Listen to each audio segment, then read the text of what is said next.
নমস্কাৰ, নিযুক্তিৰ লগত জড়িত এটা গুৰুত্বপূৰ্ণ খবৰ আপোনালোকক জনাব বিচাৰিছোঁ। BEd ডিগ্ৰীধাৰীসকলৰ কাৰণে ভাল খবৰ। উচ্চতৰ মাধ্যমিক বিদ্যালয়সমূহৰ উপাধ্যক্ষ পদৰ বাবেও এতিয়াৰ পৰা প্ৰয়োজন হ'ব BEd ডিগ্ৰীৰ অৰ্হতা। উপাধ্যক্ষ পদৰ বাবে BEd ডিগ্ৰীৰ প্ৰয়োজনীয় অৰ্হতা হিচাপে সন্নিৱিষ্ট কৰিবলৈ উচ্চ ন্যায়ালয়ৰ এখন খণ্ড বিচাৰপীঠে নিৰ্দেশ দিয়ে।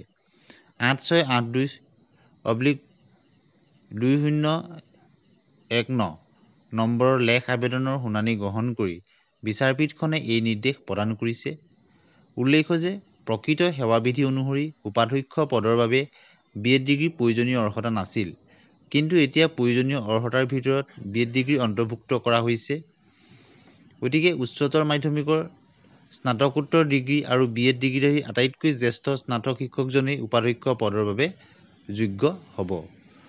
গতিকে আপোনালোকে নিশ্চয় গম পাইছে যে উচ্চতৰ মাধ্যমিকৰ ক্ষেত্ৰত উপাধ্যক্ষ পদৰ কাৰণে পূৰ্বতে সেৱাবিধি অনুসৰি BEd ডিগ্ৰী বাধ্যতামূলক নাছিল, কিন্তু উচ্চ ন্যায়ালয়ৰ এই লেখ আবেদনখন 8682/2019 নম্বৰৰ যিখন লেখ আবেদনৰ শুনানি মৰ্মে এতিয়াৰ পৰা উপাধ্যক্ষ পদৰ কাৰণে BEd ডিগ্ৰী লাগিব আৰু স্নাতকোত্তৰ ডিগ্ৰীধাৰী আৰু BEd ডিগ্ৰীধাৰী আটাইতকৈ জ্যেষ্ঠ স্নাতক শিক্ষকজনেই উপাধ্যক্ষ পদৰ বাবে যোগ্য হিচাপে বিবেচিত হ'ব বুলি এটি নিৰ্দেশনা প্ৰদান কৰা হৈছে।